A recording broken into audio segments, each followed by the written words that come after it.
Yo, Salaam nerds! It's your boy Neebs, aka Watch with Neebs, and I'm here with my co-host Jeff, aka DJ Turmeric. What? DJ Turmeric. Turmeric? Yeah, man. Listen, I got a bottle of turmeric right here. Apparently, my cholesterol is really high, Jazz. I need to My take care of guy, myself. you are brown. We call it haldi, okay? It is healthy. You're right. That's what we call it. Turmeric is from us. It's our people. Like Right. this is appropriation. GNC has been appropriating our shit. Straight up appropriation, I swear to God. Oh man,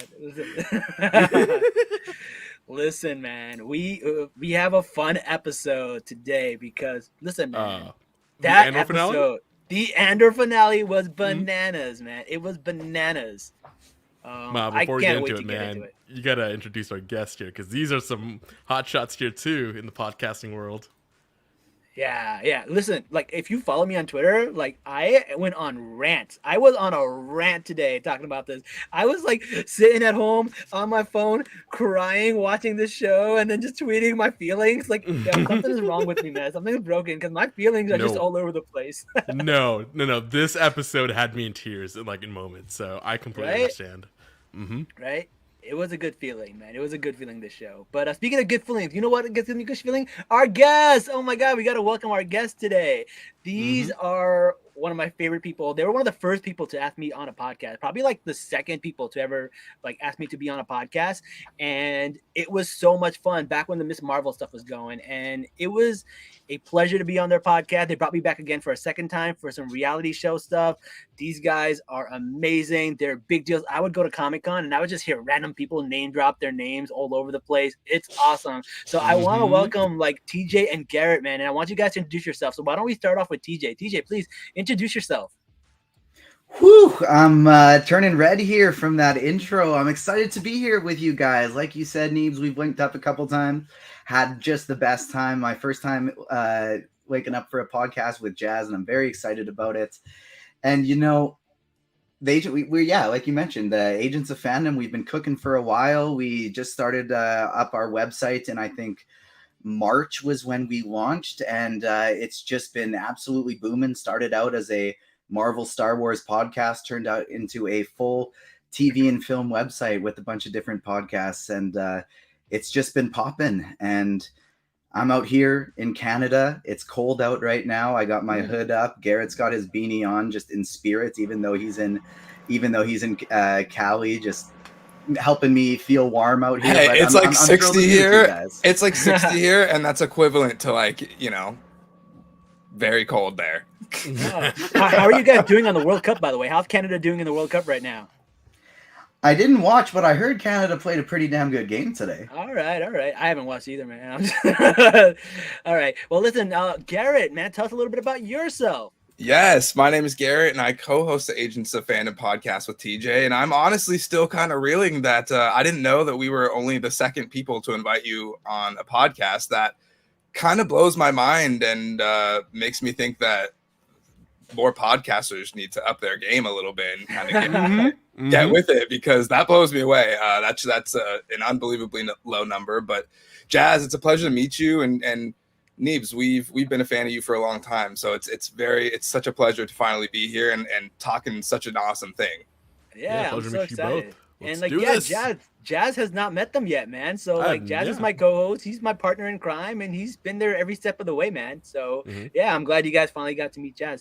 Also, like, how many people work with you guys? Because like, whenever I'm Twitter, somebody has Agents of Fandom in their profile. Like every time I read somebody, I'm like, another one of them, another one of them. Like, you guys have an army.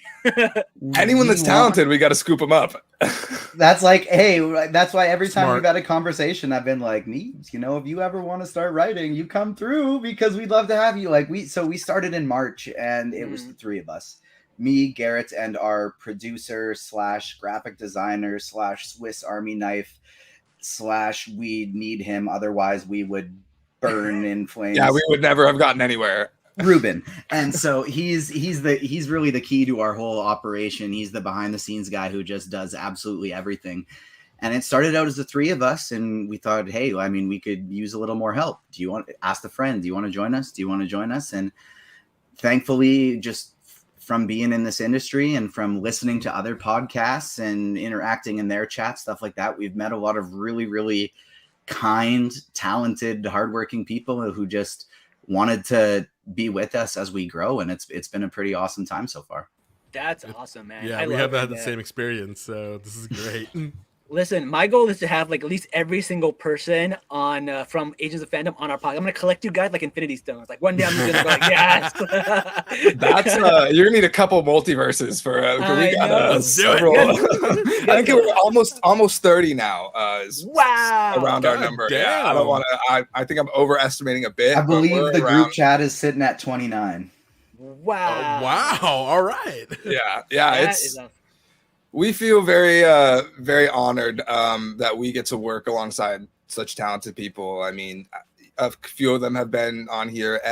I think maybe Jaden has been on here. A couple others, but we have such talented people around us that always inspire us to just keep doing good, and we share the same values, and it really makes coming to work easy every day. And when I sign off my regular job, I'm happy to continue doing stuff for Agents of Fandom because it's just such a blessing. Mm-hmm. Yeah, absolutely. This is my escape from the real world. So Absolutely. I get that so much, man. This is 100%. I love for it. sure, for real. And also, you guys are super supportive. I mean, when we did the Miss Marvel stuff, you guys were super supportive about Miss Marvel. And I love the fact that you guys went out of your way to find voices of color to talk about Miss Marvel. Not a lot of people did that. And I really appreciate people who go out of their way to do that kind of stuff, man. It's always appreciated. So I appreciate that. And all right, man. Also, like Ruben, I have not seen his face, man. I think he might be next. I think we got to get him on the show next. All right. We got to get Ruben, man. So here's the thing. We actually barely get to see his face. Maybe like 1 out of 10 times we're in a room with him, he'll pop in and say what's up, and it's not even a good picture. It's like this, like a chin or something. But we're happy with that. We're blessed. We'll take it. We'll take that chin. We don't care. He's happy to be behind the scenes. He's kind of this international man of mystery, and you know what? I respect it. But he's handsome. From what I've seen, he's handsome. Ooh, that's probably why he's not on the show. He doesn't want to make you guys look bad. Yeah, I don't blame him. We didn't set the bar very high. And I mean, it hurts our credibility too with like you said, Neebs, it was important for us to, with our platform, try and uplift as many voices of color as possible, because the podcasting industry and just the comic book industry in general is just so white that it's, as two guys who are sitting in that space as white guys, it's like, well, damn, we're kind of just making this worse, aren't we? And so we wanted to find ways to make it so that wasn't the case. But Ruben was the one person of color in our big three to start with, and he never gets onto the front screen, which was really a shame. I always say it's just as important to have people of color behind the scene as it is in front of the screen. So they're both very important, very, very important. And it's been a big thing. I mean, I can't, if I'm remembering correctly, I've been giving it to you in the past before, because you haven't seen Ted Lasso. Am I correct? I have. I love Ted Lasso. Okay, it is. You love Ted Lasso. Then we were bonding over the love for Ted Lasso. That's what it was. I knew it was one of the extremes, and I couldn't remember which one it was. But there's Coach Beard quotes a Canadian professor at the University of BC about how, we used to think that trees competed with each other for sunlight, whereas in fact that's not the case. There's enough sunlight for all of the trees to grow in unison. I've heard this. Yes, they do this weird thing where leaves will come this close, but they will never overlap or try to fight for other trees resources. It's wild, and I've seen it happen in real life. And because of that, they're all able to grow tall. They're all able to thrive, and that's kind of how I like to think of this industry as well. Is there are enough nerds out there that we can all thrive. We don't have to be putting each other down in this industry. We just get to make friends and then talk about nerd stuff with our friends, and it's a pretty damn good time. That is true. That is true. Well, speaking of talking about nerd stuff, man, let's get to it. Let's talk about Andor. Listen, before we dive into the episode, let's talk about the show overall, because, man, I'm not going to lie. This is my favorite Star Wars content. It is so good. I cried at this finale because there were some speeches in here that I was like, just back really, to back. I was just really in my feels, man. I don't know what it was, man. Shout out to Razi in the comments. Rise of the Nerds, man. That's what it is. Yeah. Rise of the Nerds. Screen Sisters, Emma. Like, thank you all for Oh, being we here. love Screen Sisters. Mhm. And Oh, Emma. man. And Emma, of course. Of course. Emma And was Razi. just on our show. She was just on our Bachelor episode, and we were just having so much fun with her, man. But yes. Listen, this episode was amazing. This whole show is amazing. Honestly, like The Mandalorian was my favorite Star Wars shows. I think this might have the Mandalorian beat. Like it might have the Mandalorian beat in my opinion. So let's go around the room, man. Garrett, how about you? You want to go first? Oh, I would love to go first. Okay, so let me give a little bit of backstory. My favorite piece of Star Wars content, and this is the same for TJ as well, is Star Wars Rebels. Interesting. Which this is a very out there opinion. Not many people share it, but we just love that show and what it did for the universe and those characters in the show. And my favorite live action movie is Rogue One. Okay, that's a very common thing. Common, but you either love it or you hate it. And I came out of that movie like thrilled. However, my least favorite part of Rogue One coming out of the movie was Diego Luna's Cassian Andor. So when this show was announced, I was like, oh no, I don't know if I need this. I can see that. Not stoked all the way up until like the first trailer came out. And the first trailer came out and I was like, damn, I might have to eat my words because that looked really, really awesome. And now that it's out, now it's fully out. What a monumental achievement. It's right up there with Rebels to me. It's very similar in a lot of ways, in my opinion. And it's just inspiring. It's emotional. Yes. There's incredible acting, incredible writing, the costume design, the set design, the sound. There's really, you can go on and on and on, a whole list about the incredible things about the show. What's not incredible is the viewership. I really wish more people liked the show or like understood how good it is, because the depth, you can go back and watch the show, 12 times and find different things in each of the episodes every time you watch it. And so I think that's this is a monumental achievement in my opinion. Very true, very true. TJ, what about you, man? What are your thoughts? I agree with everything said. For me, this isn't my favorite Star Wars show, but I think it's undoubtedly the best quality live action Star Wars show. So for me, so much of it is like I love some lightsabers and I love some nostalgia. And so without much of those type of pieces in here, it doesn't hit the same kind of like raw excitement for me as a lot of other Star Wars content does. Ahsoka Tano is my favorite character. So getting to see her in The Mandalorian, getting to see her in Book of Boba Fett, getting to see young Anakin again in Obi-Wan Kenobi, like it's just like, ooh, I love that stuff so much. But none of those shows were the quality that Andor was in terms of storytelling, the writing, the thematic components. As a whole, the 12 episodes were just fantastic. I do think this is going to be a show that ages very well in terms of viewership. Like, I think a lot of people didn't feel like this was a priority, that every Wednesday they had to make sure they were tuning in, because they didn't have that hook. They didn't have that, oh, it's Obi-Wan Kenobi back. Oh, look at cute little baby Yoda. They didn't have that hook to get them in there. It's kind of like that part of The Unbearable Weight of Massive Talent, where Nick Cage and Pedro Pascal are having a conversation, and they're like, at the last second, Nick Cage gives them a switch up, and he's like, we need something to get them in the theater, that action moment, the trailer moment. Right. And it was almost like this was kind of missing that. And so it didn't get people to be like tuning in every single week. But I think this is going to be something that people will be like, now that it's out and in its entirety, oh, I want to binge this. And I'm going to check this out. Then after they watch the third episode, they're going to be like, oh, damn, I need to watch all of this right now and finish it probably in a day or two. And so I think that's how this one's going to play out. It's going to have probably some consistent streaming numbers as we go, even after the show is done.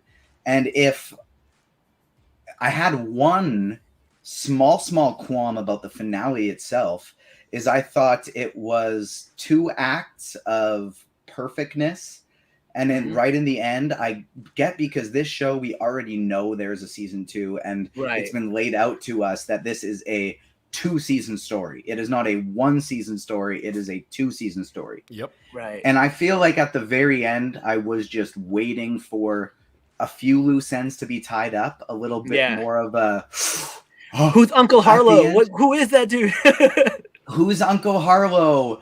Where's his sister? What's going on with Mon Mothma? I kind of thought Cassian and Mon Mothma's stories were going to intersect at kind of by the end somehow, and just so there was a bit of that left me wanting more, but that's not that large of a qualm for me, because that more I know is going to come in season 2. Yeah. See, for me, I think one of the things that make me like this so much is because, like, as someone who is a Muslim, someone who's from, like, you know, the South Asian region, and I have a lot of friends who are Middle Eastern, like, these are things we are still dealing with. Like, it's hard to see in America, but like tyranny, fascism, you know, authoritarianism, like, this stuff is still happening in Iran, it's happening in Kashmir, it's happening to the Uyghurs, like, it's happening all over the world. And to see like a story centered around oppression was really, really touching to me. And it was really like, it gave me hope. And that's the main line from Rogue One. It's like, rebellions are built on hope. And I was like, yo, I'm watching the show and I'm crying, because I'm like, yo, like, it's possible. Like, we can get through this. We can have a revolution. We can have a rebellion. And like my prayers go out to the people in Iran and everywhere else. It's just like, these things are happening in real life. And when I watch the show, it's hard for me not to like think that it's real. It's hard for me not to just completely think it's fantasy, because like everywhere I know, there's people I know who have relatives that are suffering all over the world because of this, right? And even in America, we do have like police brutality and the prison system, and there's reform needed. And we got to see all of that in this show, and it really blew me away. It gave me like crazy perspective. And I love the space ninjas, the space swords and all that stuff, but it never makes me think, and it never makes me feel the way this show does. So Jazz, what about you, man? What are your thoughts? You said it right as I put a piece of sushi in my mouth. I know. This was more Star Wars to me. This was like the most Star Wars that Star Wars can be.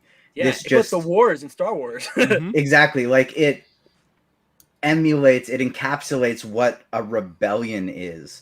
Yeah. You see the ground level of fascism and oppression and how that affects people on a day-to-day basis. You see the top level of the planning that goes into that oppression. My favorite part of the finale episode, sorry, Jazz, I'll throw it back to you real quick. No, all good, man. Keep going. This is good. This was supposed to be a quick tangent that only lasted as long as a sushi bite. But my favorite part of the episode was going back to hearing his friend's recording from the operation. And the manifesto, exactly. And it just felt like, one, this is the setup for Rogue One. This is what inspires the final inspiration of Cassian, and he finally decides, like, I can be the one that is the difference maker that overthrows the Empire, and he literally is in Rogue One. Right. But then it just, I forgot what my original point was. It's so it was so wonderful. Like, forget Cassian. It inspired me. I'm like, where do I sign up? How do I fight this war? I want to help. We've said this a couple of times on our podcast, and I think that it's really funny that, like, I think we've said it's really funny that Obi-Wan Kenobi got a lot of hate for like being super woke because it had like a black girl that was wielding a lightsaber. And in reality, Andor has like them sending people off to like prison camps like Nazis, and like it's like seriously hammering it home in like every episode, as hard as She-Hulk was about the dude bros, you know, it's like seriously that obvious in the show, but yet no one is like, damn, this Andor is too woke, because they haven't even seen it, to be honest with you. But I haven't seen a lot of that, and it's funny that Obi-Wan Kenobi gets that when it's really just not that at all. And this is, you know, essentially what they don't like it to be, and yet no one notices it. That's so wild to me. I didn't even think of that. Obi-Wan Kenobi is not woke at all. All they had was casted a black person. And this show is the wokest show ever, and you don't hear anything. That just blows my mind. They're like, oh, it's just a rebellion. That's what they do in Star Wars. I don't know. Remember, It that's the shows how lesson. it You shows can't how have black stupid all leads. these. Yeah, Like, is that the lesson here? You can't have black leads. Like, come on. it shows how stupid these people are that complain about that stuff, though, Mhm. because when there's anything with depth like Andor, they don't even notice it. Yeah. It's just, oh, there's a black person on my screen. I Mhm. hate this. I can't handle it. Woke agenda. Mhm. And These are the same people that don't understand that Homelander is like a real life making fun of them, and they're Very. like, Homelander, let's go, he's so cool. Like it's Mhm. the same amount of dumb. You know, The Boys, Wolf of Wall Street, and Fight Club are like the 3 movies that people like, and I'm just like, yeah, it's making fun of you. Like, you're what's wrong. It's just like you don't get it. It's so Yeah, it's so blissfully ignorant that it's hilarious. You got to respect it. We got some people in the comments. Rezi said that Andy Serkis' performance, always delivering for the nerds. That was incredible. His performance Yeah. was incredible, and We'll get we'll to talk that. about we'll get to that. We'll get to that. All right, so they're preparing this stuff on Rick's Road, and we see this guy who is basically talking to one of the guys and saying like, yeah, man, could you imagine not being there for your mom, kind of being like a spy? And he kind of just like betrays everybody. And like, I was like, that's interesting that they show that like there are people that will still betray the town. So it kind of shows that like not everybody is for this. Some of the people like to be oppressed. Some people don't know that they're oppressed. And this goes into the conversation or the speech that we see later on, because some people don't know, they're asleep, right? And this guy who betrayed basically Andor, you see him come to a little bit later and kind of change his mind. But it's really, really interesting how they showed all of the characters. I was going to ask, like, what are your thoughts about that? What do you think about just the everyday people, like the way they came out in the little marching band and they played the music? Like, this episode was really about the people in the town, and it really focused on that. Let's go back to the most amazing unsung hero of this episode, and that was Anvil Guy. I don't know who Anvil Guy was, right? Oh my God. He started all of that like 2 hours before it was scheduled, right?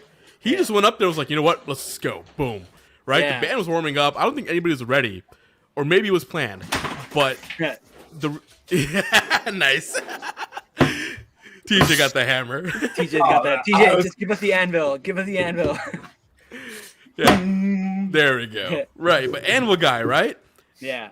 If anything happened to him, this may not have happened. And so he was the bravest one to go up and start doing this whole thing 2 hours early to catch them all off guard. Yeah. And that did wonders for what can happen with the people that came next. And he smoked a stormtrooper up there too. Yes. Mhm. Yes. That was awesome. He did a "This is Sparta" kick. And he did. I quite literally said that to my girlfriend as it happened. It's so funny that you say that. Oh my God, that's so funny. So yeah, I really, really like that. What did you guys think about Cyntha's story and who's the girl? Vex, I believe. Vel. You know, we got to see a little bit of more of their story. It's getting intertwined, and then you see her like stab a dude, and she's like, "Yeah, that blood ain't mine. I don't give a fuck." Like, I'm good. We don't really see exactly like what they're doing. They were there to kill Andor, but they kind of just like bailed on the mission and kind of were doing their own thing. I think, well, that's the whole point, because like when even what's his name, Luthen was there, right? He was ready to kill them. Like there were like 3 of them ready to kill him. Yeah. But then the magic happened. Yeah. And that was Marva. Once they saw Marva's speech, they were like, oh, we have no idea what's actually going on here. We thought it was just us. No, this is not just us. This is something much bigger right now. Dude, the we need to take a step back here. The tension, like the way the cinematography, where they're just like showing people just looking and watching, and like all the tension and the build up to that was wild to me, man. TJ, what are your thoughts about that? Like the tension in that scene. The negative to something like Donald Trump getting elected is it provides a voice to a bunch of bigots and idiots who realize I'm not alone in my stupid extreme opinion, and I now get to voice it and feel comfortable. When that happens on the opposite scale, and people realize when they're standing up to oppression, I'm not alone. There are other people who want to fight just like me, and they see the crowd around them inspired by Marva, that I'm not alone. Other people want to do this. It's such a great feeling, and it shows the importance of leaders. When you have leaders on a negative side, people follow leaders. If they aren't educated and they see somebody talking loudly and they're charming and they got charisma, they follow. And so it's so important to get those leaders on the proper side. It was something Marva failed to inspire Cassian to do earlier in his life, and she kind of clicked in too late that this is what she wanted to be a part of. And she didn't just inspire Cassian, but she inspired all of Ferrix. Yeah. And I think that's just so incredible how that scene laid out. That was kind of one of the parts with the Vel, and sorry, what was the other spy's name again? Cinta. Cinta and Vel. That was like kind of one of the things I meant. Like, I just kind of felt like I would have liked something wrapped up there. Like, it was cool to see their story, but I felt like I didn't know what was going on. And I just feel like there was supposed to be one more scene. There was supposed to be one more scene where Luthen and Andor head somewhere, where they link back up with Cinta, where Cinta and Vel all of a sudden link up with Mon Mothma for something. I don't know. It just felt like there was one thing that we were missing there. But oh my gosh, it was so incredible. No, it was really, really incredible. The other speech that I thought was really incredible, and we talked about it a little bit, was Nimic's speech and the manifesto. And Garrett, you talked about it a little bit earlier, man. Like, I think that is one of like the core of Star Wars. That's the core of the rebellion. Like, I don't think like it would be a rebellion without this. Like, I think like Marva really inspired people, but this is the one that like makes you think, right? It's like strategy, and it's like it has like logic behind it in a way that you're like, this is possible. It's philosophy. Yes, it's philosophy. And I thought that's really good. Garrett, what are your thoughts about that? Yeah, I loved that, and I've been expecting, that reveal to come on the final episode of what was said in that manifesto. And I think there's a lot of brilliant things that were said, but I wrote down like one thing in my notes in particular that stuck out to me, and I think this kind of goes in tandem a little bit with what TJ had said, and that is tyranny requires constant effort. It's their hand is always has to be on the wheel, and if it is ever for one moment taken off the wheel, that is what allows people the pockets exactly, and the pockets to start popping up all over the galaxy and causing these riots. And so I love how that is called back in action in towards the end of this episode. However, I do want to backtrack a little bit and just talk about how everyone glossed over Cinta's assassination skills. We said that she murdered somebody, but we never talked about how freaking smooth it was. She like circles him, lures him inside the room, and then stabs him, so she doesn't have to do any dragging of a body or anything. It was just clinical. Like, this woman has absolutely assassinated someone before. She's dangerous. I want to know what the hell is going on there with that, because that girl's a so cool killer. That was like close the door. Let's gotta move on. Like, that was Metal Gear Cinta, man. She's just out there like Solid Snake, dude. Yeah. I did want to read some of my favorite quotes from this show. So like, here are some of my favorite ones. This whole episode. Read the whole episode out loud. So this one like got me. Like, okay, there will be times when the struggle seems impossible. Alone, unsure, dwarfed by the enemy. Remember this: freedom is a pure idea. It occurs spontaneously and without instruction. Oh, I'm getting goosebumps again. Too good. Too good. And like, we see this happening right now in Iran. Like, these protests, they were spontaneous. There was no organization. It was no instructions. Completely just out of the blue, because people were just tired, right? And like they said, like rebellion is the voice of the unseen and the unheard, and I totally agree with that. The next one I also like. The need for control is so desperate because it's unnatural. Tyranny requires constant effort. It's bleak. It leaks. Authority is so brittle.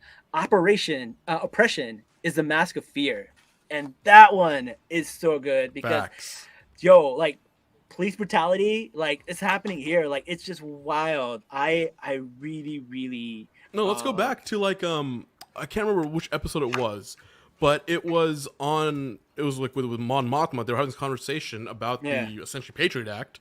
Yeah. And they were like, hey, if they have nothing to hide, why is law a problem? Right. Right. If they're doing nothing wrong, what's the issue? And then Mon has this amazing line. It's like, what is wrong? Like, I don't trust what is your definition of wrong? Yeah. Exactly. Right. But that's what this is calling back to. Like, this is all tied in together. This is beautifully done. But well, at the same time too, we see that they have enacted this act that puts people in prison for no reason and lengthens their sentence, and then once you get out, you just get transferred into another prison. So he's saying, well, if you just follow the rules, like, what's there to worry about? But we are finding out in real time that there's a lot to worry about, even if you are following the rules, because Andor wasn't actually doing anything wrong when he got put in jail. So, and that happens all the time in real life. It's just, the show is so poignant. It's brilliant.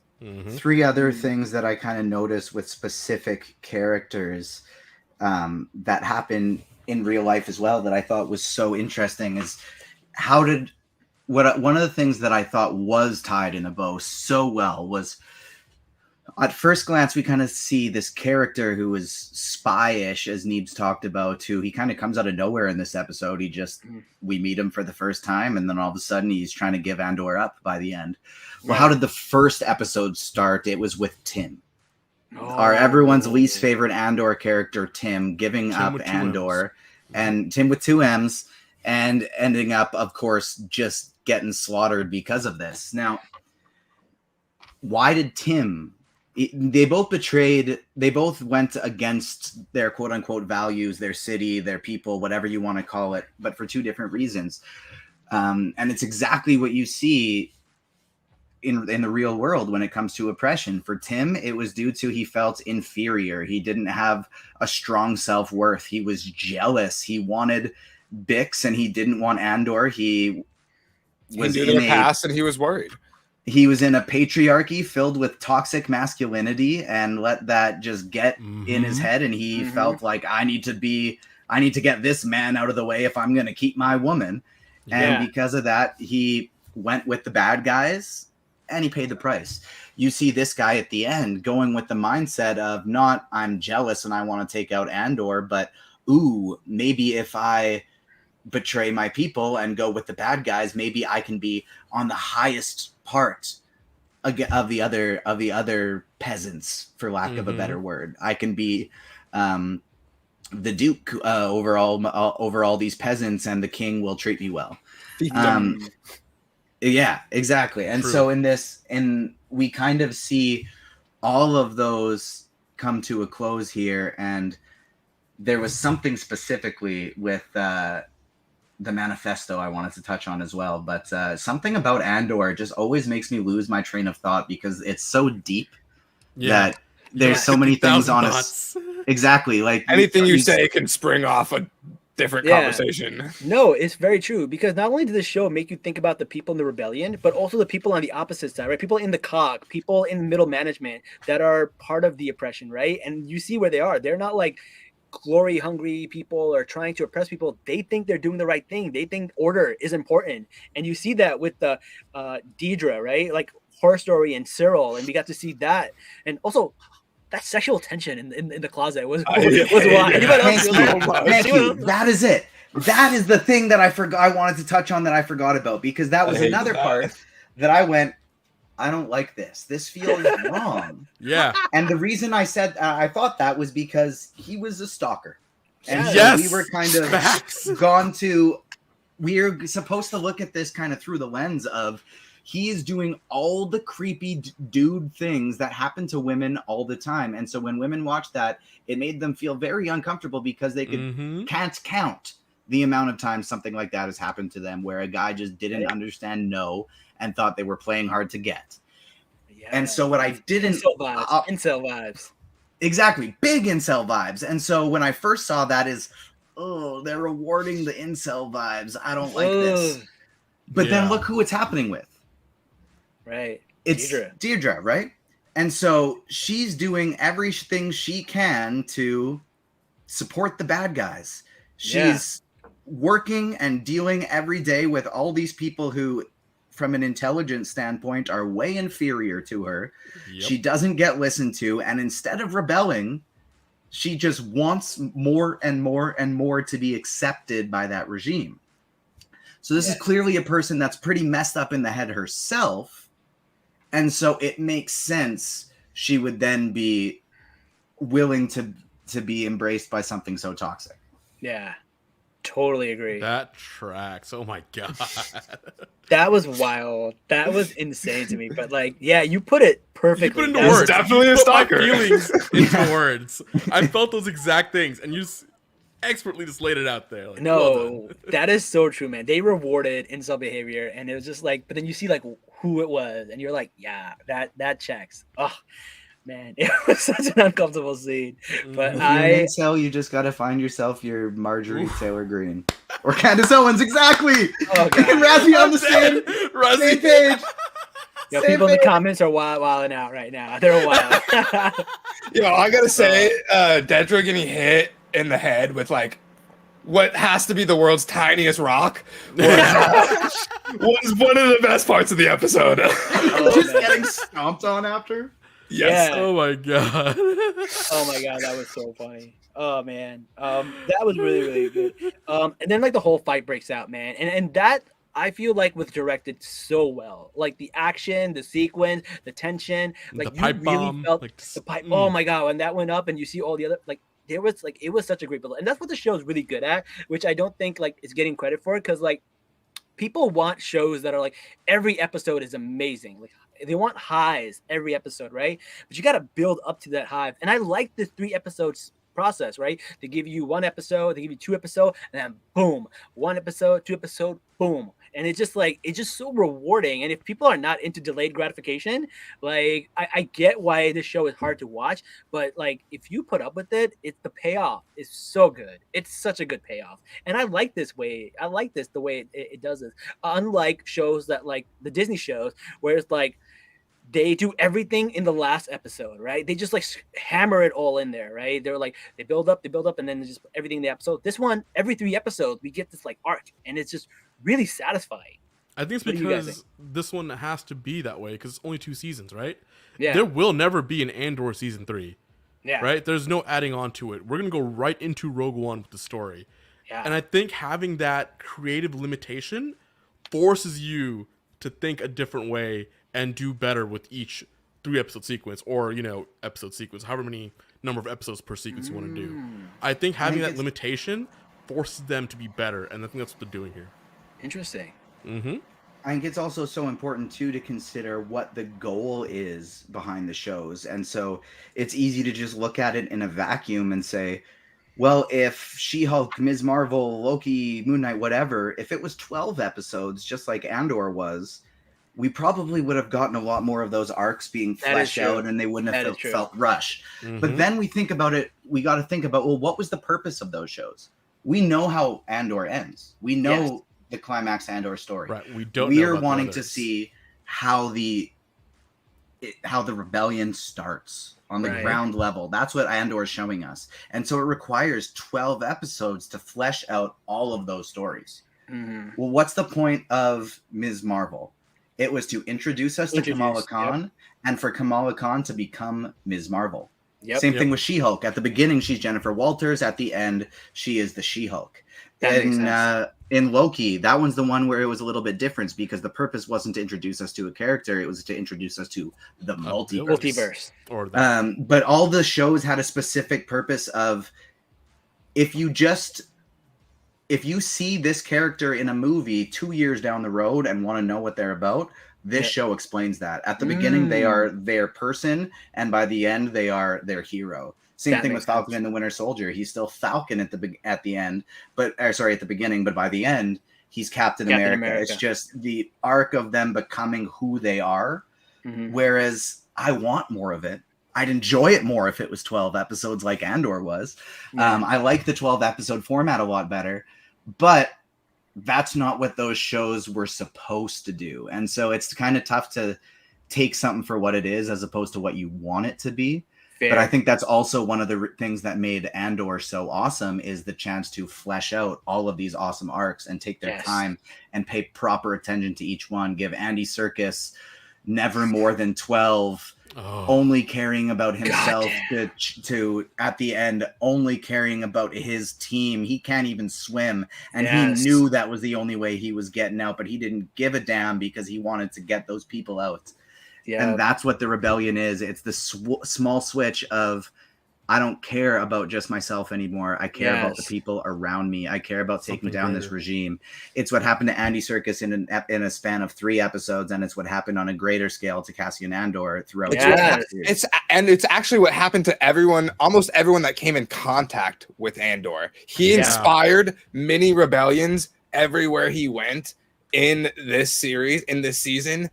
And it wasn't until the end that he realized, like, oh shit, I'm actually sorry. I don't know if I can say that. Yeah, you can curse. Sorry. We can curse. He realizes, like, I want to be a part of this without realizing how much he had already done in his path. Bro, you just blew my mind because the layers of the show are just phenomenal. It's full circle because he did the Aldhani heist. The Aldhani heist is what inspires Marva is who inspires everyone. Holy crap, you're right. What? It's a circle. That's insane. And then that inspires him. Like, bro, that's so cool. Yeah, it's so clear to me that it was written, everything was written with the 2 seasons in mind. And I think that having the whole trajectory of the path and knowing, like, it starts here, it ends here definitively, they were able to tie in everything so perfectly that. And I don't even think we're going to be able to understand the depths of it until we see the 2nd season and we're all the way through like this entire project. And then we'll start to understand more things about this season. Like we're already watching and finding out new things each time, but like the depth of it, I don't even think will be understood until the whole project is completed. Yeah. I think they have even more content outside of the 24 episodes that they're just going to release like online somewhere, like little mini episodes here and there, like throughout. Like, oh, something happened in this, episode 11, Star Wars, right? And they'll release a little clip of it online. Like, yeah, this is what happened in this part of Andor that led to this thing happening so much far in the future. I think they're going to be doing all of this. That'd be crazy. It's going to be great. We're in for a wild ride for the next few years. And I'm so excited. What about the rescue? Let's talk about the rescue with Bix, because we haven't talked about that yet. So anyone want to go, Jazz? You want to go for that? I mean, can we start off with how Bix was like, no, they'll get mad if I go. Yeah, that broke me. No, that like legit made me cry. I was like, oh, damn, they broke her. Because think of how many people don't want to rebel because they've been broken. Yeah. Too much shit has happened to them and they're done. And they've had enough. And that we just see all the different hammers and tools that fascism and oppression has. And that was just one example. Sorry, Jess. No, like, exactly. And that's exactly why it broke me, because we see this happening everywhere, right? We see, people losing their jobs. We see in other parts of the world, quite frankly, we see actual torture. We see people being bone sawed, cut alive, and the people who are doing it just have headphones in their ears saying, "Oh, I'm just doing my job." Like, these things do happen. This is actually what happened to Jamal Khashoggi. Like, this is not like something that isn't, I'm making it up. Like, these things do happen. And then seeing Bix like this, I'm just like, oh man, that hits. Yeah. Just because we hear these stories, and then seeing how this could happen in a show like this, right? We don't hear the screaming little alien kids that are dying and then they cause whatever happens. But it's enough to give you that punch in the gut to where you're like, oh man, if I see something like this, I need to be able to say something because this is not okay. Yeah, no, for sure, man. That's very true. And then even at the end, she was like, Andor's going to come save us while he's right there. Like, I don't think she was all there. And it was really sad to see. It reminded me a lot of, like, obviously a lot less anger and a lot more sadness, but just like Tony Stark at the beginning of Endgame vibes of just like, I'm defeated. I have nothing left. All the juice has been taken out of me here. But I think this show's message is so important. It just kind of speaks to all the things we talked about of living for the collective we, not me. The importance of, it's so simple of, there's no I in team, but the importance of living for each other, caring about each other, and not only caring about yourself. Doesn't matter the stage that you're at. If it's applicable to our real life society. If you're licking the boots of billionaires, well, like, there's not a billionaire on the planet that got that money ethically. There's no way they could spend all that money. Then there's no exactly. And you're never going to be a billionaire. So, like, get off their jock a little bit and just kind of think about all the people that this is hurting. And when we think about others, we see the power. We see the power of standing together. Whereas all these people who tried to do their own thing, it wasn't going their way. Like Andor wasn't going their way until they decided, I need to do what is right. I need to do what is good for everybody, not only care about myself and take my money and go run onto a beach, because that's exactly what he did after Aldani. Exactly. Bad things happen. Oppression happens, and it might affect me. But even if it doesn't, for him, it was basically just like, oh, damn, this could even happen to me if I'm doing nothing wrong. Yeah. Whereas maybe that isn't the best reason to inspire you. But hey, whatever gets you on the proper side. It works here. So I think for Bix, I think she's not completely broken. I think she's there a bit, and I think she still has the fight in her. I think 100% she has a fight. She is the epitome of the show.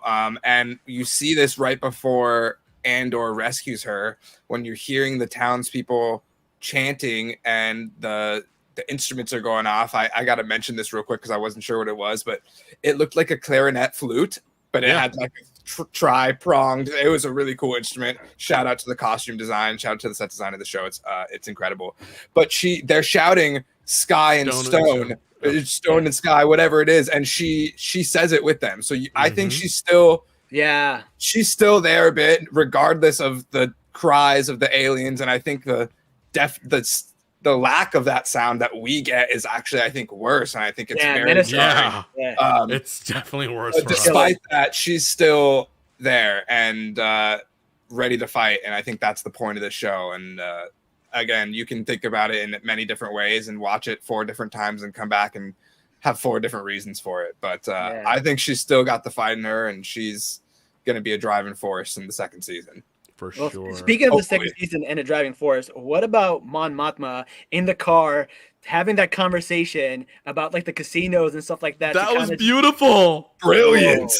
Amazing. Brilliant. Oh, she is so smart, like genius. But also, like, I feel so terrible for her because she's about to make a deal with the devil, and we see it for half of a scene. Flashes very briefly of her husband, and her daughter. For what we assume is to be the betrothal, and she has to do this knowing that that's the eventual next step too. So it just shows you what the people at the top were willing to put on the line, what they were willing to sacrifice for this rebellion. And we saw it in the episode previous with Luthen saying, I have to sacrifice everything. Nobody knows what I get to do. I have to use the tools of my enemy. And in this episode, we get to see more of her sacrifice. It's just another excellent showing of how fantastic the writing in the show is. Her sacrificing of her husband there, Perrin, I was like, what the hell? I was like, good, get him out of here. I didn't see that coming at all. I didn't think Mon Mothma would ever do something that heinous, because like she straight up lied to convince her spy, gaslit him. that like my husband's gambling away all this extra money, and all the extra money is missing from our accounts. Well, now you know where it's going. Like, it was such a brilliant move. And I feel so bad for one parent. I mean, he's a piece of shit, don't get me wrong. But to go down like that, wow. And it was so awkward to watch, even. Like, that's how good of a scene it was. It was almost like we were in the car, too, like in the front seat with Cloris. Like, oh, shit, did they really just say that? Like, that's how I felt.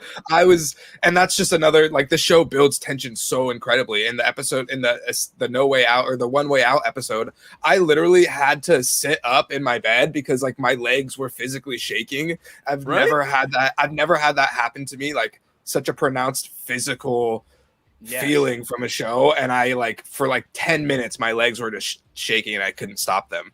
It was crazy. So that's what the show has done to me. Okay. What about the final scene where Cassian comes in to see Luthen and he's like, "Hey, you came here to kill me? Go ahead, kill me, or take me with you." Or take me in, yeah. I was take me in, yeah. Bro. TJ, what are your and then thoughts, the smile he had, like. Yes. Smart, because that was basically what Luthen was waiting for Andor to feel, to join the team from the very get-go. He was always hoping he was never going to just want to one and done it. And so smart of Andor to know Luthen would probably take him aboard and not just shoot him. While at the same time kind of feeling like he probably was welcoming death a little bit just with Marva being gone, but I think he knew more strategically that it was a less than likely scenario and Luthen was going to bring him on board a little bit. I thought that tied up the Andor Luthen story well. I thought it tied up the Andor Marva story well. Yep. The one thing I'm still sitting here being like is, where the hell's his damn sister? Yeah. And why does he not care anymore? Why, like, that was, I understand it. His focus has gone from me and what I care about in my family and my person to the whole galaxy. But why was that such an important part of the first 3 episodes, only for it to not get brought up again? I mean, it could be that there is a scene like before he leaves Marva where she like is like, she's dead. Like, like just get over it, deal with it. And then I think it just is part of his coming to terms with like, this is what's important. That's not like, she's probably right. She probably is dead. And now this. But that's what she wanted for him, right? She wanted him to move on. She wanted him to forget it. And then when she died, he was like, all right, maybe that's what I should do. Yeah. But it's possible she could come back in the second season. I don't know. Yeah. I mean, I'm sure. I mean, y'all know the theories behind that, right? Tell us. Well, my theory. You want to hear my theory? My theory is the Luthen's assistant is actually his sister. That's my. I have heard that once, I believe, in one of our chats from one of our episodes, and that would be crazy. What about you, Jazz? I think that'd be cool. Man, okay, so here's the thing. When we saw the sister it was episode 2, right? She looked not ambiguous. She was definitely. She had like South Asian features. I think it could be Cinta. Ooh, interesting. Yeah. And he doesn't even know. I don't know. So they're just both stone cold killers then. Just a family of stone cold killers. Yeah. I'm about that. She was killing with some precision. I gotta respect it. Right. I think it all ties in together. That this whole time the sister was there. That would interesting. Be cool. Interesting. Cool. If we're gonna talk theories, this one doesn't really necessarily pertain to what you guys just said, but something I would love to see for the second season, something that would tie in my 2 favorite projects, would be some kind of Agent Callus sighting in the ISB, the agent who flips to becoming Fulcrum eventually in Rebels. I would love to see like the beginning of that, because I believe I don't remember his name, but we do see someone who we see in like only in like a hologram or something in Rebels. He's like a wolf or something. He's like a white-haired guy. Yeah. He was it was WULFF. Yep. Yeah. And that like they actually mentioned him in Andor. Yeah, he's in it, I believe. He's in one episode. And yeah, but I'd love to see an Agent Callus, because that's one of my favorite twists and turns from that series, and setting that up. We know that, we know he's there in the animated world, and they're the same world. So we'd love to see a sighting, They're for sure setting it up, because they also, when Andor first went to the prison, right? They were talking about a couple of tattoos, and one of them was the Hand of the Empire. Now, who was the Hand of the Empire? It's Admiral Thrawn. So they're all tying all of this together. And next season, especially with the Ahsoka show happening in between, we're going to get a lot more details here figured out. That's going to be exciting. Neebs, I don't want to jump ahead on the rundown or anything like that, but I just kind of want to say that I have disappointment about the post-credit scene, as ominous as it was. Oh, 100%. Andor is Why? all about the ground level of Star Wars. It's all Yeah. about the inner workings of the Empire. And I understand that the purpose was this is what it's like for all the people on the world. Well, zoom out to this big ball in the sky that's going to blow everybody to oblivion. And everything they do down here, it doesn't matter up here until it obviously builds up to the big Rogue One finale. But I couldn't help but feel like when I'm watching prequel media, I want new connections, new things weaved in that I go, oh, that's happening here. Oh, yeah. Whereas the Death Star is like, we all know the Death Star is looming. I don't mind that because like again, like I take a lot from real world stuff. So to see these prisoners make this weapon without their knowledge that's going to hurt other people kind of goes a long way. Like I know people who work in defense and they don't know that they're building something. I do have friends who work for like right Northrop Grumman and Raytheon, and I'm like, are you guys kidding me? They're building stuff that's going to go and kill their fellow people with drones and stuff. And I feel like for me that kind of resonated a little bit because you see them make those connections. What Ruz in the comments, the gizmos they were building the prison, those were the gizmos they were using to connect the various pieces of the Death Star. I think they had to bring that in to show like, oh, like, what were they building in prison for 4 episodes. I guess that's totally fair. It was sitting so directly in my brain that they are building the Death Star that when I watched that didn't really hit like that is what they were building. To me, it was just like, here is because we're the nerds. It's because we knew. Yeah, Andor says something like they need whatever we're building here, you know. So we all like. I think everyone assumed at that point, like, okay, this is probably for the Death Star. But we love to see the confirmation. But you also got to see the scale, right? Because they needed so many people, and they had to put these people in prison to make so much of that. So they're incentivized to put people in prison. And when you have a society where people are incentivized, U.S. government, you know how that's wrong. Yeah, 100%. The exact same thing we see in U.S., Canada, all over the world, especially places with for-profit, privatized prisons. 13th you Amendment. get people in jail. You throw people in. You arrest them. They can't afford bail. They are sitting there awaiting trial and doing work that goes towards all of these other things, just like we saw on the show. But the post-credit scene I wanted. Back to nerd. I swap back and forth from. Social justice warrior to nerd real quick. That's right. No, we're all interconnected with it. I get it. Yeah. I get it. The reality TV nerd Venn diagram may not be big, but the social justice warrior nerd Venn diagram that's the one that we like. That's circle. That's the circle we like to hang out in. I wanted Thrawn. I thought this was the pitch perfect opportunity to introduce Grand Admiral Thrawn. We know he's going to be a big part of Ahsoka. That's going to be the thing coming next. We can't assume everybody that is going to be watching Ahsoka will have watched Star Wars Rebels. Right. And so it just seemed like a perfect opportunity to connect something to Thrawn. Show, there was all this incompetence in the Empire. Well, guess what? Let's show you Mr. Competence real quick. Exactly. The most intelligent person in the Empire, except maybe number 2 to Palpatine, is going to be coming to call the shots. Thrawn for sure was smarter. Palpatine just happened to have space magic. That's the only difference. Because if he did not have space magic, and if Thrawn has space magic, oh shit, y'all better watch out. Yeah, I've read some Thrawn books, and that man is so smart, and it's wild. That's one of my favorite characters of all time because he's just so menacingly smart. And in Rebels, I love that like he would have got them every time except for someone else in the Empire like doesn't follow his plan, and that's what allows them to escape. And it's just like, oh man, he sets up the perfect trap, the perfect plan every time, and one dude just moves the barricade, and they just shoot through into hyperspace. Come on, man. Give the guy a break. Ruzzy, thank you for talking about the World Cup and building stadiums and slave labor they use from South Asia. Great point, man. Thank you. Facts.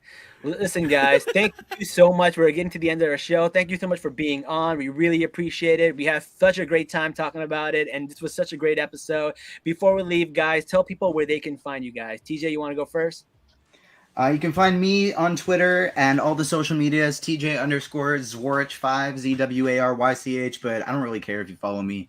Check out agentsoffandom.com and Agents of Fandom on all the socials except Twitter. We're at Agents Fandom, YouTube, Twitch, all the spots you can find us. We've been putting out some great content lately, and we got our podcast, the Ticket to Reality podcast, the Agents of Fandom podcast, where we do just like these guys. We swap back and forth between our reality TV and our superhero It's nerd great. stuff. It's so great. Love it. And like we talked about early in the show, we got this amazing team of almost 30 people now, and we're putting out tons and tons of content every day. So make sure you check out the website, check out the podcast, and the YouTube page as well. Yeah, we're big fans, so please do check them out. Yes. I'm gonna be like, you know that TikTok name, trying to be like you, my guy. That's me. Oh man, Garrett, what about you, man? Where can people find you? Yes, you guys can find me at Real Slim Blaney, BLANEY on Twitter, or at the Real Slim Blaney on Instagram. And then just to kind of tack on to what TJ said, on the agentsoffandom.com website, we have a little tab called Agents of Change. We talked about kind of some social justice stuff here on this episode, and that is essentially our intersection of nerddom and activism. So yes, it's been a little bit stagnant for a while, but we do plan on beefing that up, and it means a lot to us. So go check that out, and hopefully we'll be adding to that shortly. Yeah, I might come back and help you out with that because you're fun welcome. fact, I am actually a committee man for the Texas Democratic Party. And I'm one of 62 statutory members here that run for the entire state. So if you want to make some actual change, we can get some. We can have some fun with that. We would. We'll be in touch. Yeah, we'll be in touch for sure. I dropped a piece in the YouTube chat as well of Brandon Moore, one of our writers. He wrote truly the best piece on our website. It's the best piece of anything I've ever written. It's called Racism in Fandom and Examination. And what we talked about earlier, the Reva casting in Obi-Wan Kenobi is what kind of inspired him, and all the hate that she got was what inspired him to write this piece. And it made me cry, gave me shivers. It's talks about terrible things and ends wildly hopeful. And I dropped that in there to check out. But yeah, Jazz, we're definitely gonna have to be in touch because that's incredible, and we're ready to make some real change. Yeah, awesome. In fact, the Democratic National Committee, they're giving me access to all the data I need. So that's something that's never happened before, but it'll be fun. These next few years are gonna be a lot of fun. That's really awesome, man. And also, shout out to Parker in the comments. We're doing the AF, another agent. Yeah, so he and I are also doing the interracial draft podcast where we change the race and possibly superheroes. Yeah, so he and I are doing that together as the South Asian delegation. It's a lot of fun. Wow, shout out the racial draft podcast run by our friend MTF. I'm on the white delegation, sadly. Not sadly. I mean, you are white. I tried to let them. It is what it is. It never sounds good, though. Yeah, representing the whites. I don't want my team to win. Like when you do the poll, and it's like, what do you think of white this character? And it's like white Batman. Disapprove. I tried to get him to give me the maple syrup delegation, just like let me be Canada. That'd be even more fun. Doesn't work. You are now a polite Punisher.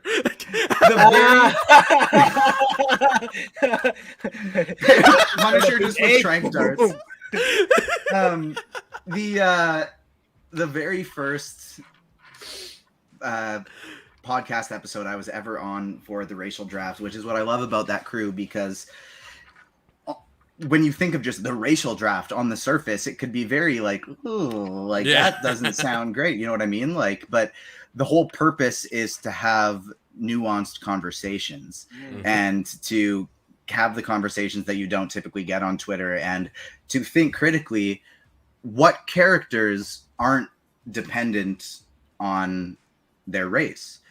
As the white delegation, I could not select the Black Panther because I'd be challenged and I'd lose because his race is critical to his character.